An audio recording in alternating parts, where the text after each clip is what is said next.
Hello, you're watching Eye on Africa. I'm James Creedon. These are our headlines this evening.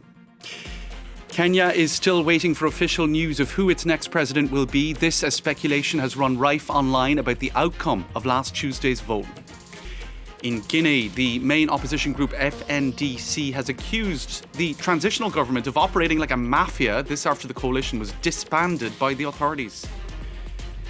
And the VODUN religion, sometimes referred to as voodoo, is thought to have originated in Benin, in West Africa. There is a festival celebrating the tradition in the town of Ouidah. We'll hear from the director of that festival later on in the show.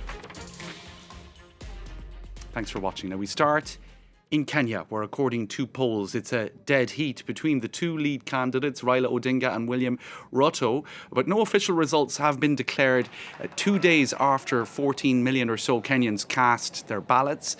Now, in the vacuum between voting and results, there is a lot of mistrust being expressed on social media, some fearing election fraud or manipulation of voting systems. Some of that concern is down to disputed elections in the past in Kenya, where tensions spilled over into violence. For now, each camp seems hopeful that they have secured victory. Vivian Wandera has all the latest from Nairobi. Local media houses were allowed by the Electoral Commission to do independent tallying of the presidential results. Despite this, the media houses have been showing different numbers, leaving many Kenyans confused, like these ladies we met following the news keenly. On Citizen, we are seeing Ruto is leading. And when you check the other stations, it shows Raila is leading. So we don't understand what's going on. Some people have been telling us not to follow those results because they are not truthful, and we should wait for the ones coming from the Electoral Commission. Most of the day, the main presidential candidates Raila Odinga and William Ruto have been going neck to neck. In Raila Odinga's stronghold of Kibra, his supporters are not worried, despite some of the numbers in the media showing that William Ruto is leading the race. Up until now, I trust the results. And as a member of Odinga's party, I have faith, and I'm certain that we'll win this. I have no doubts. Now at the National Tallying Center, where they are working on the presidential results, political party agents are not relying on the numbers in the media. Each political party, I can tell you for sure, by now, already has tallied all the Form 34As that are in the public portal, and everyone knows the answer. And if you had the manpower, you would actually know the figures. What I know now is that we are leading. Both parties already claim that they have won the presidential race, but they are not celebrating yet like other Kenyans, and we'll have to wait until the Election Commission officially announces a new president-elect within 7 days after the vote. On Monday, Guinea's transitional government, which took power in a coup last year, officially dissolved its main opponents. The FNDC, or National Front for the Defence of the Constitution, is a coalition of political parties, trade unions and civil society organisations. The junta justified its actions by accusing the FNDC of fomenting civil unrest. At the end of July, 5 people died in clashes. Amnesty International has called the so-called dissolution unacceptable, and the FNDC has now responded with a communique accusing the transitional government of operating like a mafia. Our regional correspondent Sam Bradpeace has more. The term mafia may seem strong, but the FNDC does have its reasons. It accuses the transitional government in Guinea of intimidation, harassment and tyranny. Now, it's also reiterated its call in its most recent communique for mass nationwide protests on August the 17th as a way to voice their discontent at the apparent entrenchment of the military regime in Guinea, which took power in a coup last year. Now, that military junta itself said at the beginning of summer that within 3 years it would transition the country back towards democracy. For many in the opposition, this deadline is simply too far away. For others in the opposition, they simply don't trust the regime to uphold its promise. Particularly, it must be said that this distrust has been deepened since the so-called dissolution of the FNDC. Now, the renewed call for protests does raise fears of further violence. At the end of July, in nationwide protests, at least 5 people were killed in clashes between demonstrators and the police.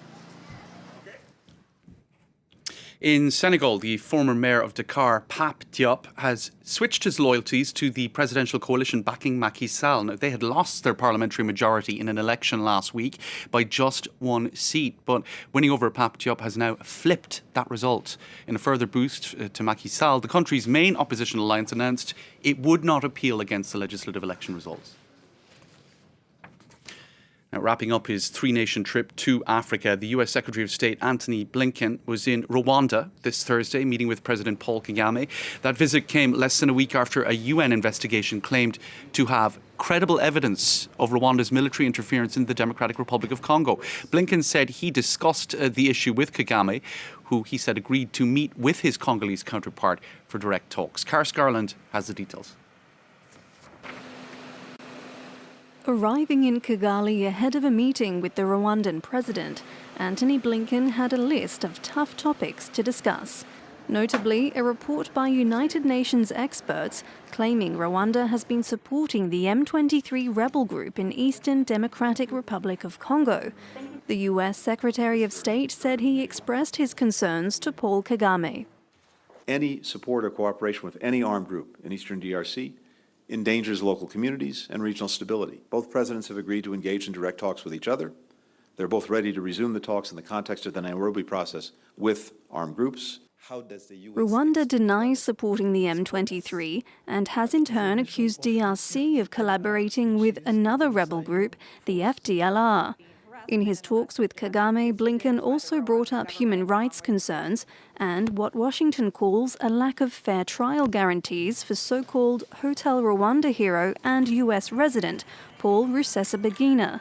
He's credited with saving hundreds of lives during the 1994 genocide.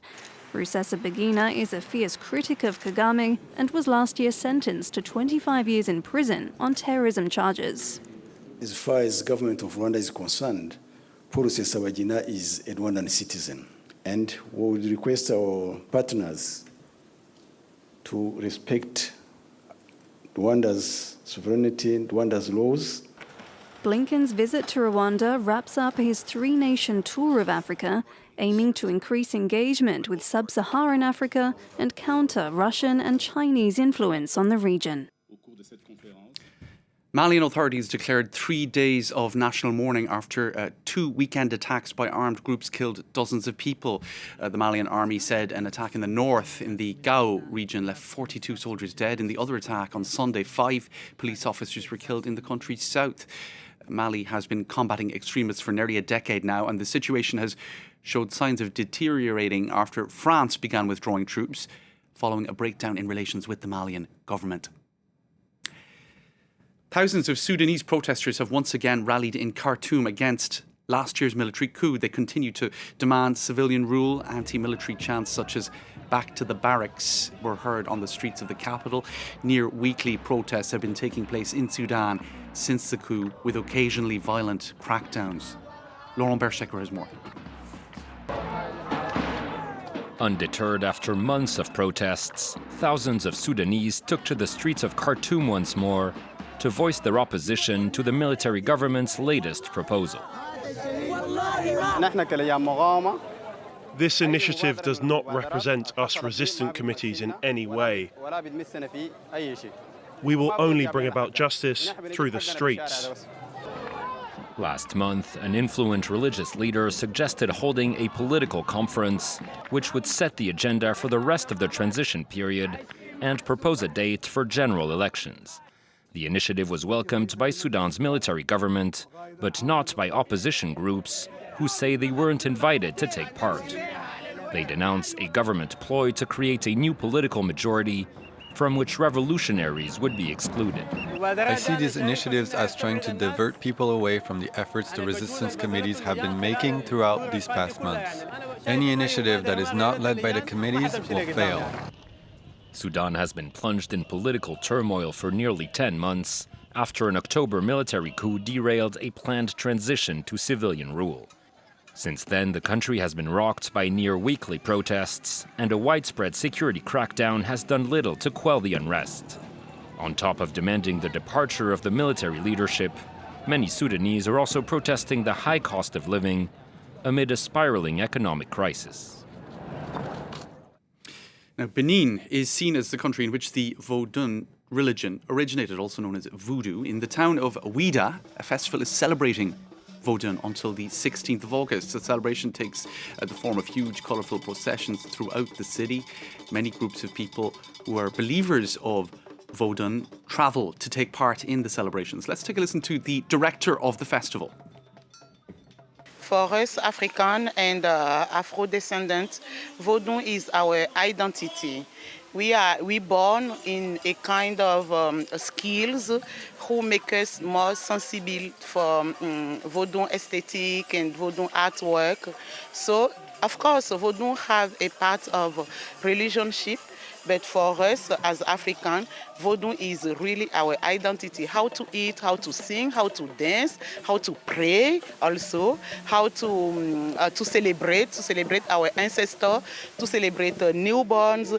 We are like in a kind of aesthetic environment who make us more sensible for VODUN artwork. So for us at the Ouidah Biennale 2002, we are asking people in Africa, outside Africa, from Haiti, from Cubano, from France, also to look us as we are, to really look us, and then we can work in the way to living together and how every people make this world better. That is voodoo.